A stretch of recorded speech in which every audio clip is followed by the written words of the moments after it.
توبہ کر لی، صبح کو جا کر پھر گناہ کر لیا، توبہ کر لی پھر جا کے حرام کھا لیا، توبہ کر لی پھر جا کے کسی سے سود لے لیا، توبہ کر لی پھر جا کے کسی کو سود دے دیا۔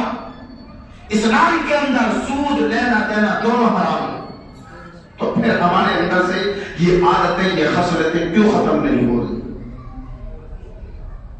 اگر توبہ کرنی ہے تو سچے دل سے توبہ کر کے جانا میرے بھائی، میرے یار، میرے دوستوں۔ یہ رات ہر کسی کو نہیں ملا کرتی ہے۔ شب برات تو ہر سال آئے گی، لیکن ہماری کیا گارنٹی ہے کہ ہر سال ہم زندہ رہیں گے؟ کوئی گارنٹی ہے؟ جس کا نام زندگی ہے اس کی کوئی گارنٹی نہیں ہے، جس کا نام زندگی ہے اس کی کوئی گارنٹی نہیں ہے، اور جس کا نام موت ہے اس کی فل گارنٹی ہے، کبھی بھی آ سکتی ہے۔ یہ شب برات کی رات وہ رات ہے کہ جس میں اللہ رب العزت کے فرشتے بندوں کے نامہ اعمال لے کر کے جاتے ہیں، اللہ رب العزت کی بارگاہ میں پیش کیے جاتے ہیں، اور بندے کے نامہ اعمال پیش کیے جاتے ہیں، پورے سال اس نے کیا کیا گناہ کیے ہیں اللہ رب العزت کو بھی معلوم ہے، اللہ رب العزت کو بھی پتا ہے کہ اس بندے نے کون سا گناہ کیا ہے، اللہ رب العزت کو معلوم ہے کون سا گناہ کر کے آیا ہے، لیکن سارے گناہ یہ ہمارے کاندھوں پر جو فرشتے بیٹھے ہوئے ہیں یہ فرشتے لکھ رہے ہیں، اور رب کی بارگاہ میں لے جا کر کہتے رہے ہیں مولا تیرے بندے کے لیے نامہ اعمال ہے، اس نے یہ گناہ کیے ہیں، اس نے یہ نیکیاں کی ہیں۔ اللہ کے بندو، جب ہمارے نامہ اعمال خدا کی بارگاہ میں جاتے ہوئے ہوں، خدا کی بارگاہ میں پیش کیے جائیں، تو ہم اپنے رب کے سامنے سجدے میں ہوں، یا ہم اپنے رب کے آگے قرآن کی تلاوت کرتے ہوں، یا ہم اپنے رب کو راضی کرتے ہوئے ہوں، یا ہم اپنے ذکر و اذکار میں لگے ہوئے ہوں، میرے پیارے بزرگوں دوستو، جب بھی ہمارے نامہ اعمال پیش کیے جائیں گے، اب آگے کا ہمارا آگے کا پرچہ بننا شروع ہو جائے گا۔ کس کو کتنی زندگی ملے گی، کون کتنے دن زندہ رہے گا، کون یہاں پر کتنے دن تک وقت بتائے گا، کون کتنا رزق کھائے گا، اور کون جو ہے کیا کیا کرے گا، کس کے بیٹے کی شادی ہوگی، کس کے بیٹا پیدا ہوگا، کس کی بیٹیاں پیدا ہوں گی، کس کے یہاں پر اولاد نہیں ہوگی، کس کے یہاں پر جو ہے کس کے یہاں پر موت کا فرشتہ بھیجنا ہے، کس کے یہاں پر خوشیاں دینی ہے، کس کے یہاں پر غم دینے ہیں، یہ آج کی رات میں سارا فلسفہ تیار ہو کر کے ہمارے ساتھ میں پھر لکھ دیا جائے گا۔ کون حج کو جائے گا یہ بھی آج کی رات میں لکھ دیا جائے گا، کون عمرہ کرنے جائے گا یہ بھی آج کی رات میں لکھ دیا جائے گا۔ میرے پیارے بزرگوں دوستو، آج کی اتنی بابرکت رات ہے کہ اللہ رب العزت کے حبیب صلی اللہ علیہ وسلم فرماتے ہیں اس رات کو غفلت میں نہ گزارنا، اس رات کو غفلت میں نہ گزارنا، اس رات میں توبہ کرنا، سچے دل سے توبہ کرنا، اللہ رب العزت تمہاری توبہ کو قبول فرمائے گا۔ ایک شرط یہ ہے کہ سچے دل سے توبہ ہو، جب تو توبہ کریو، نہ تو کیا فائدہ پھر توبہ کرنے کا۔ اب یہاں سے توبہ کر کے جاؤ گے، پھر جا کے گناہوں میں ملوث ہو جاؤ گے۔ اور آج خاص کر کے میں اپنے نوجوانوں کو یہ پیغام دینا چاہتا ہوں، نوجوانوں، عبادت میں ہی سب سے زیادہ مزہ جو عبادت کا ہے وہ جوانی میں، سب سے زیادہ جو مزہ عبادت کا ہے وہ جوانی میں ہے، کیونکہ بڑھاپے میں تو کبھی ہاتھ ہلتے ہیں، کبھی پیر ہلتے ہیں، کبھی وضو کا لوٹا گر گیا، کبھی کچھ ہو گیا۔ عبادت کا جو مزہ ہے وہ جوانی میں ہے۔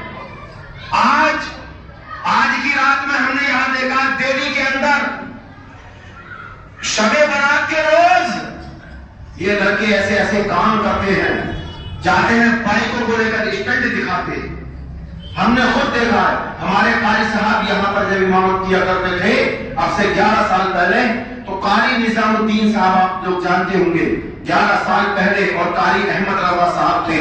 شب برات کی رات میں وہ جب قبرستان میں گئے تھے تو انہوں نے خود ایک لڑکے کو اٹھا کر کے اپنے ہاتھ سے اسپتال میں ایڈمٹ کرایا تھا، اور لڑکا بھی لڑکے تھا، نوری مسجد کی طرف کا، ہاتھوں ہاتھ اس کا انتقال ہو گیا تھا۔ کیا فائدہ ہے یار ایسے شوق پالنے کا؟ کیا فائدہ ہے؟ تم زبردستی اپنی موت کو بلا رہے ہو، تم زبردستی اپنی موت کی دعوت دے رہے ہو۔ ارے یہ جو ہے کھیل کھیلنے کی رات نہیں ہے، یہ پٹاخے چھوڑنے کی رات نہیں ہے، یہ آتش بازی کی رات نہیں ہے۔ ارے یہ تو وہ رات ہے کہ جس میں اگر تم اپنے آنکھوں کے سارے آنسو بھی بہا دو گے تب بھی کم پڑ جائے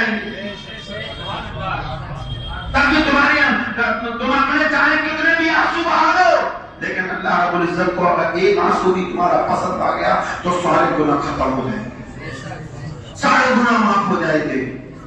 لیکن سچے دل سے توبہ کرو یارو، سچے دل سے توبہ۔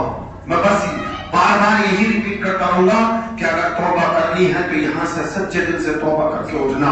اگر کسی کے اندر پیاز کھانے کی یا دل لینے دینے کی عادت ہے نا، تو آج یہاں سے اللہ رب العزت سے یہ توبہ کر کے اٹھنا کہ مولا آج کے بعد میں جو کام کیا تو کیا، لیکن مر جاؤں گا پر یہ کام نہیں کروں گا، ایسی توبہ کر کے اٹھنا۔ اللہ رب العزت کی بارگاہ میں ہمارے نامۂ اعمال پیش ہوں گے، ان میں سبھی طرح کے گناہ ہیں ہمارے۔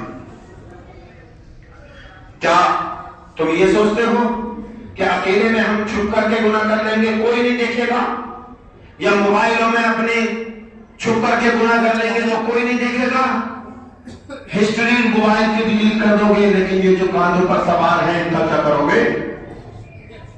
یہ کاندھوں پر جو سوار ہیں 24 گھنٹے تمہارے ساتھ رہ رہے ہیں اور تمہارے ساتھ لکھ رہے ہیں، رہ رہے ہیں، ہر وقت تمہارے نامۂ اعمال کو لکھ رہے ہیں، ان کا کیا کرو گے؟ میرے پیارے اپنے گناہوں سے سچے دل سے توبہ کرو۔ اور دوسری بات اور بتانا چاہتا ہوں، آج لوگ میرے سے کئی لوگوں نے سوال کیا کہ بھائی ہم نفل نماز کیسے پڑھیں، نفل نماز کیسے پڑھیں؟ سب سے پہلے تو ان نمازوں کو پورا کرو جو تم نے چھوڑی ہیں، سب سے پہلے ان نمازوں کو پورا کرو۔ اللہ تم سے نفل نمازوں کا حساب نہیں لے گا، فرض نمازوں کا حساب لے گا۔ جو 5 وقت کی تم نماز چھوڑ رہے ہو نا، سب سے پہلے اس نماز کو پورا کرو جو تمہارے اوپر اللہ کا قرضہ ہے۔ مثال کے طور پر میں نے کسی سے پیسے لے لیے تو اس کی فکر مجھے ہوگی دینے کی کہ میں دوں گا، اسی طریقے سے یہ اللہ نے تمہیں قرض دیا ہے، اللہ رب العزت تم سے اس کے بارے میں پوچھے گا کیوں نہیں پڑھی، تو کیا جواب دو گے؟ کہ ہم پر ٹائم نہیں تھا، کہ ہم کیرتی نگر چلے گئے تھے، یا ہم فلاں جگہ چلے گئے تھے، یا کہیں اور جہاں بھی کام کرتے ہو وہاں کا نام لو گے کیا؟ تم سے اللہ رب العزت نمازوں کے بارے میں پوچھے گا تو حساب دینا بھاری پڑ جائے گا۔ ایک ایک منٹ کا، ایک ایک لمحے کا، پلک جھپکنے کا بھی حساب تم سے ہوگا۔ دے دو گے؟ کیا جواب دو گے تم خدا کے سامنے؟ بتائیے کون سا جواب ہم دیں گے، کون سا منہ لے کر کے اللہ رب العزت کی بارگاہ میں جائیں گے؟ میرے پیارے بزرگوں، دوستو، یہ آج کی رات ایسی رات ہے کہ اس میں اپنی پہلے قضا نمازوں کو پورا کرو۔ ایک دن کی صبح سے لے کر عشاء تک کے ٹائم کی ہماری جو نماز ہے فرض، وہ 20 رکعت نماز ہے۔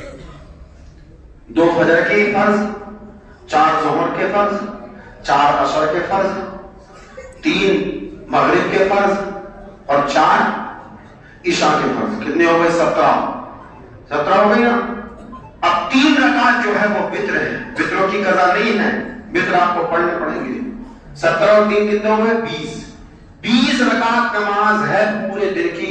اب آپ خود حساب لگاؤ، کیلکولیٹ کرو کہ جب سے تم بالغ ہوئے ہو، جب سے تم نے اپنی زندگی کو سنبھالا ہے، کتنی نمازیں چھوڑی ہیں، اسی کے حساب سے پڑھنا شروع کرو۔ کچھ تو ادا ہوں گی بھائی، پوری رات ہے، پورا وقت پڑا ہوا ہے، کچھ بھی نہیں تو 10 دن کی یا 15 دن کی وہ تو ادا کر سکتے ہو، وہ تو ادا ہوں گی۔ نفل نماز بعد میں پڑھنا، پہلے جو تمہاری قضا نمازیں ہیں ان کو پورا کرو۔ اللہ رب العزت کی بارگاہ میں دعا ہے، اللہ رب العزت مجھے کہنے سے زیادہ عمل کی توفیق عطا فرمائے۔ سب سے پہلے مجھے